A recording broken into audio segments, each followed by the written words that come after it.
আমাদের ভারতীয় জনতা পার্টি এই দিনটি খুব তাৎপর্যপূর্ণ। আপনারা জানেন যে অষ্টাদশ লোকসভা নির্বাচনে আজকে তার ফলাফল ঘোষণা হয়েছে। এই ফলাফলে আমরা যদি দেখি এই ত্রিপুরা রাজ্যে আমাদের দুটি লোকসভা আসন রয়েছে, পূর্ব এবং পশ্চিম।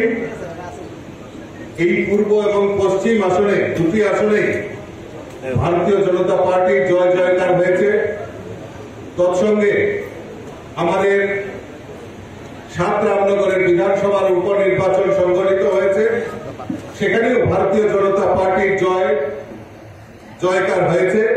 তার জন্য আমি আপনাদের মাধ্যমে সমস্ত ত্রিপুরাবাসীকে আমি অসংখ্য ধন্যবাদ জানাচ্ছি আমাদের ভারতীয় জনতা পার্টির দেবদুর্লভ কার্যকর্তা, নিষ্ঠাবান কার্যকর্তা, যারা দীর্ঘ অক্লান্ত পরিশ্রম করে এই জয়কে সুনিশ্চিত করেছে।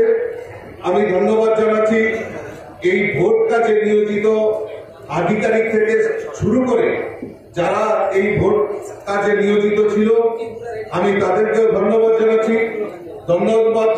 আপনারা যারা সাংবাদিক বন্ধু, আপনারাও এই নির্বাচনকে সামনে রেখে সত্য সংবাদ মানুষের কাছে পরিবেশন করার জন্য আপনাদেরকেও এই জিতের জন্য আমি অসংখ্য ধন্যবাদ জানাচ্ছি।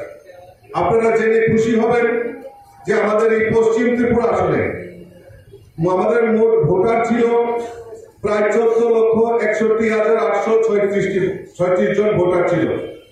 সেখানে ভোট করেছে 81.84%।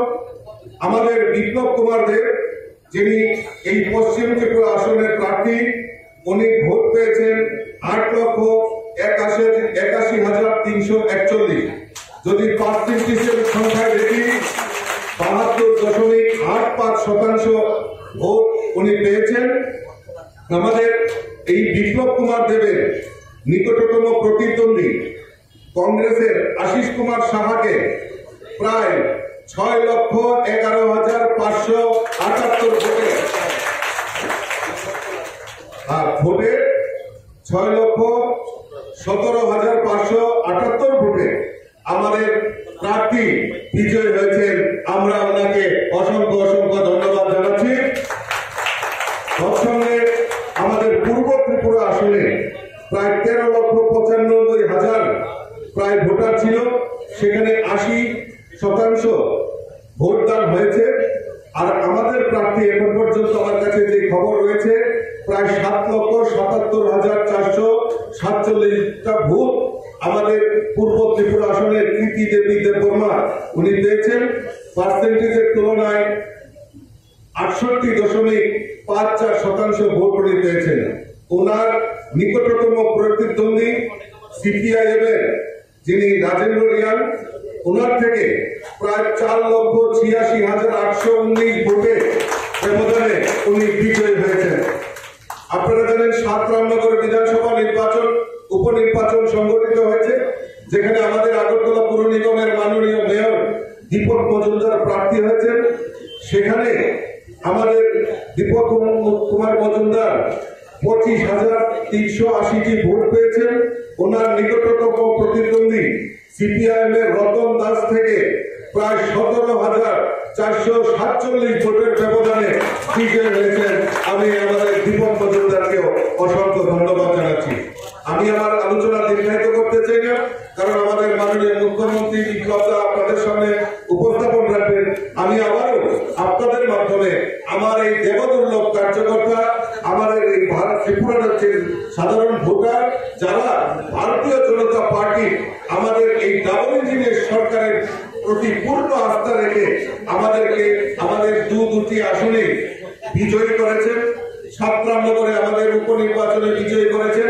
আমি আমারও আপনাদের মাধ্যমে সকলকে আন্তরিকভাবে অভিনন্দন এবং শুভেচ্ছা জানাচ্ছি।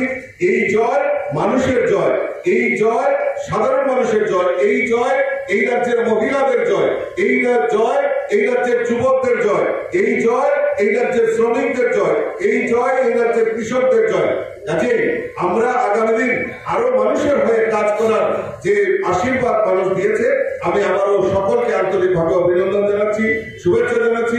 পাশাপাশি আমাদের যিনি নতুন করে সাংসদ হয়েছেন এবং ত্রিপুরার যে একটা ইতিহাস তৈরি হয়েছে এই লোকসভা নির্বাচনে, রেকর্ড হয়েছে, আমি মাননীয় বিপ্লব কুমার দেব মহোদয়কে অনুরোধ করবো আপনাদের সামনে কিছু বলার জন্য।